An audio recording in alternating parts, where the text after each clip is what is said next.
Thank you, and as always, a pleasure to be here in Timmins. Spent quite a bit of time flying in and out as we developed the Iroquois Falls Mill, of course.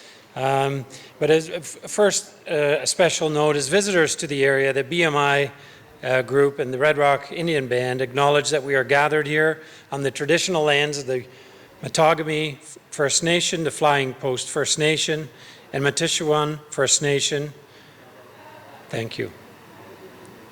On behalf of our many partners, some are here in the room, both strategic or supplier or vendor partners, and my two brothers, the whole BMI team, staff, we're excited to be here today to present to you what we believe are exciting times for Northern Ontario. Some days I'm sure people wondered why were we buying some of these abandoned industrial sites, and when you look at them, you know, they're interconnected with rail, heavy gas, heavy power. The base bones of these assets are intact. So our vision was always to put them back together and depending on which region to see what we can do post the newspaper reading era. Excuse me, So now in 2023 in Iroquois Falls, we are still trudging along to develop the food distribution hub, and we welcome some of the miners, mining camps to reach out again to us to continue the Yoclay vision. As you know, the farming community up from New Liskeard all the way up through Cochrane is really growing. So our capacity building in and around food and food distribution is happening, and we hope to take some solid next steps here in the next few years.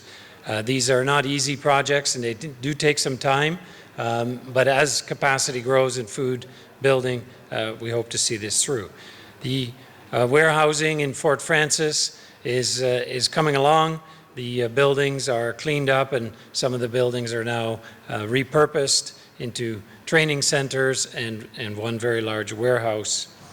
And one of the main focus points here for us here at this show today is to really focus on the deep sea port and the logistics that we've developed in Red Rock, the housing community that we've developed in Red Rock, and together with our proud partners, the Red Rock Indian Band.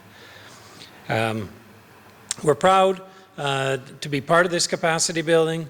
It's obviously community building. It's not easy to transition from what used to be paper mills. I think you've all probably read some of the difficult articles, some of the good articles. It's not for the faint of heart, but we truly believe that these former industrial sites have a lot of life left in them, and we are dedicated and committed to see that through. We have a short presentation, short video. I think if we could start that now, and then after that, Chief Marcus Hardy will talk live stream. Thank you. You know, we're very excited about this partnership between the Red Rock Band and the BMI Group. The importance of this partnership is to really forge a good relationship with industry for the success of both the townships in the area, our First Nation, and the people in each community that are involved. In BMI, it's kind of a personal ambition, I might say, is around energy, future energy. We started BioVeld Canada Inc. as in the name around sort of the bioeconomy. So we talk about the green dock, we talk about hydrogen production, biogas production, you know, solar and energy storage. We're stewards of the land. We found that there was a lot of synergies between our two organizations. They also see the same values that we have in regards to protecting the earth, protecting the waters, which provides clean energy and uses that. We have to stop taking and give more. It is in Ontario's south where you'll find the most densely populated areas. This is the Golden Horseshoe, and Toronto's economic engine is one of its many facets. And it's this same region that's home to BioVeld, where industrial growth is becoming reimagined with BMI.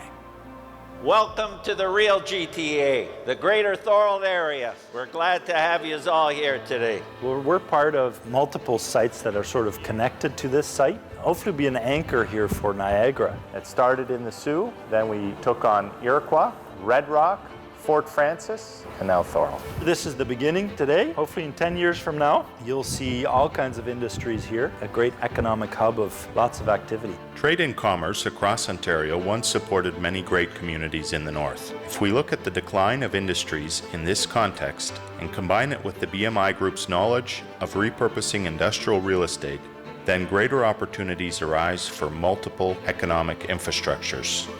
We're calling this BioVeld 2, so it'll be a nice addition to BioVeld 1, which is the former paper mill site, for a total development area of 350 acres and 1 million square feet. One traffic light from downtown Toronto. Job number one was opening it up, receive any kind of goods that would come on rail, whether it be grain, break bulk, steel, so many things. We have some properties in northern Lake Superior that we want to tie to this port to do with the Ring of Fire, and so to tie all of that together, it was a great synergy for us all around. The only place in Niagara where it comes together with rail and marine. Our partnership has been extremely productive. Certainly the Veldman's entrepreneurial spirit has kept us on our toes. Things have accelerated and moved at a velocity that nobody had anticipated.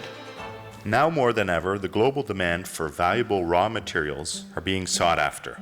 With a direct connection to the national rail network, BioVeld can provide land, water, and highway transport as a multimodal industrial hub featuring over 55,000 square meters. With the shift recently, with all the mining activity here in northwestern Ontario, in order to go green, the battery revolution, you need nickel, you need cobalt, you need lithium. All of these critical minerals are here in northwestern Ontario. In and around the area, we have many projects on the go in regards to mining, tons of opportunity. We want to take advantage of that. The Red Rock Indian Band partnering with the BMI Group, we're waking that up again. This is the greatest lake on earth, and we're here. In that we have natural gas, a water treatment plant, sewage facilities, and hydroelectricity. The opportunity to build the most northern port in Canada, in the Great Lakes Seaway, critical minerals and resources from the north in Canada in a positive way, to be part of that shift to sustainable energy. It's fantastic. It's a dream. The northern supply of minerals will continue to support more of what the world demands. The Seaway Corridor provides global expansion, and thanks to the Great Lakes, this will become an economic growth driver unlike the world has ever seen.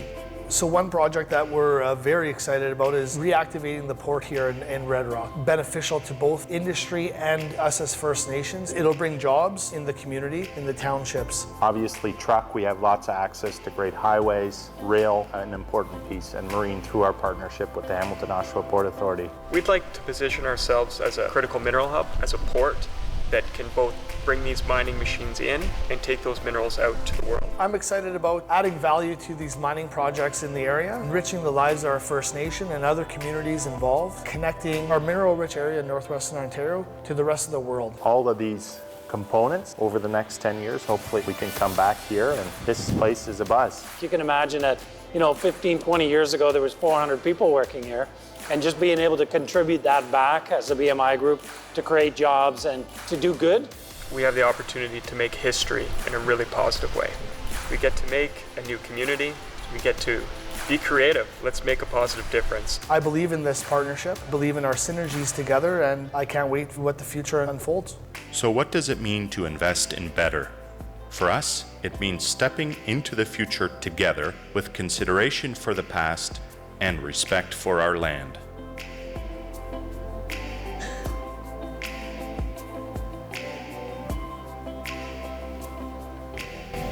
So thank you. I believe Marcus is at the ready. Thank you for watching the presentation and taking the time. First and foremost, I just want to acknowledge any ceremonial items and the elders in the area as well as the traditional territories of Flying Post First Nation, Matagami, and Matachewan First Nation. It's an honor to be speaking in your territory via satellite here. It's nice and sunny here in the Red Rock Band territory, and hopefully you guys are enjoying the nice weather there. What I really want to speak about today is just the fruitful partnership that we've entered into with the BMI Group. As the video said, they do share a lot of the same similarities and the synergies as our First Nation here. One thing that I want to stress is that it's very important for First Nations to have a say and to be involved in these projects right from the the basic level, the entry level, up into production and also decommissioning. It's our territory. We want to make sure that this is around for our children, our grandchildren, the next 7 generations and beyond that. So it's very important that we have a stronghold in here and we have a say on what happens. So with the Red Rock Indian Band's partnership with the BMI group, it really flowed organically. We were introduced to the BMI group through a First Nation down near the Manitoba border, near Fort Francis there, and I think since day one we kind of hit the ground running. Meeting the brothers really opened our eyes here at the Red Rock Band to all of the potentials, all of the opportunity available, and how to go about that. You know, we've had them in community, we've had community engagements, and the projects that we're working on is all community driven, again, by community members and band members of the Red Rock Indian Band. Speaking about the port for a minute, this project is just it's extremely important to our area. You know, back when even when I was a child growing up in the Nipigon area, Nipigon, Red Rock, you know, the mills were operational. Everyone was working. Families, there was tons of families around. You know, in fact, it's probably 1/3 of the population that it was before the mill shut down, before industry went elsewhere. So again, it's very exciting, and it's our dream and it's our hope to bring industry back to the area, to bring jobs back to the area, to bring families back to the area. It's our wish and our hope, the Red Rock Indian Band here, that we can bring families back to our community to enjoy their homelands. A lot of people had to move away due to the mills closing. A lot of people lost their jobs overnight. So we want to wake that back up, and that's what I was really speaking to in the video, was waking up life, bringing life back to our areas here. I thank you all very much for your time listening to me speak, and again, I'm open for questions as well. So if there are any questions, I'd be happy to address them and answer them. Thank you very much. Thank you, Marcus. I think we have a few minutes left. So if there are any questions, either for Marcus or myself, happy to try to answer those. And if not, we do have our booth on the main floor, and welcome to talk with you there.